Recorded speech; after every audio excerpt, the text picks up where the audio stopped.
Hello guys, അപ്പോൾ ഇന്ന് വളരെ സിമ്പിളായിട്ടുള്ളൊരു ബിരിയാണി റെസിപ്പി ആട്ടോ. ആദ്യം തന്നെ നമ്മൾ ചിക്കനിലേക്ക് കുറച്ച് തൈരും ഉപ്പും മഞ്ഞൾപ്പൊടി ഇട്ടിട്ട് മാഗ്നേറ്റ് ചെയ്യാൻ വെച്ചു. അങ്ങനെ പാൻ ചൂടാക്കി ഓയിൽ ഒഴിച്ചു, നെയ്യ് ഒഴിച്ചു, പിന്നെ നമ്മളുടെ ഈ മസാലകളില്ലേ, പട്ട, അതുപോലെ ഗ്രാമ്പൂ, അങ്ങനത്തെ സംഭവങ്ങൾ ഇട്ട ശേഷം നമ്മൾ സവോള ചേർത്തിട്ട് നന്നായിട്ടൊന്ന് വരട്ടുക. അതിനുശേഷം ഇഞ്ചി, വെളുത്തുള്ളി, പച്ചമുളക് പേസ്റ്റ്, നമുക്ക് ആവശ്യത്തിന് എരിവിനനുസരിച്ച് പച്ചമുളക് ചേർക്കാം. തക്കാളി കൂടി ചേർത്തിട്ട് നന്നായിട്ടൊന്ന് ഇളക്കുക കേട്ടോ. അങ്ങനെ നമ്മൾ മാഗ്നേറ്റ് ചെയ്യാൻ വെച്ച ചിക്കൻ കൂടി ചേർത്തിട്ട് നന്നായിട്ടൊന്ന് ഇളക്കുക. ഞാൻ ഈ സവോള വരട്ടുമ്പോൾ കുറച്ച് ഉപ്പിട്ടുണ്ടായിരുന്നു, പിന്നെ ചിക്കനിലും കുറച്ച് ഉപ്പുണ്ടായിരുന്നു, അപ്പോൾ ഉപ്പൊക്കെ പാകമായിരുന്നു.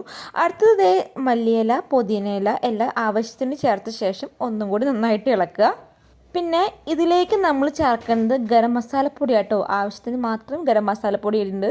മുളക് പൊടി ഒന്നും ഇതിൽ ചേർക്കുന്നില്ല. പിന്നെ പച്ചമുളകിൻ്റെ എരിവാണ് ഇതിൽ മെയിനായിട്ട് നമുക്ക് എടുത്തറിയുന്നത്. പിന്നെന്താ, കുറച്ച് തൈരും കൂടി ഒഴിച്ചിട്ട് നന്നായിട്ട് ഒന്നും കൂടി ഇളക്കിയിട്ട് മൂടി വെച്ചിട്ട് ചിക്കൻ ഏകദേശമൊക്കെ വെന്തോന്ന് നോക്കുക.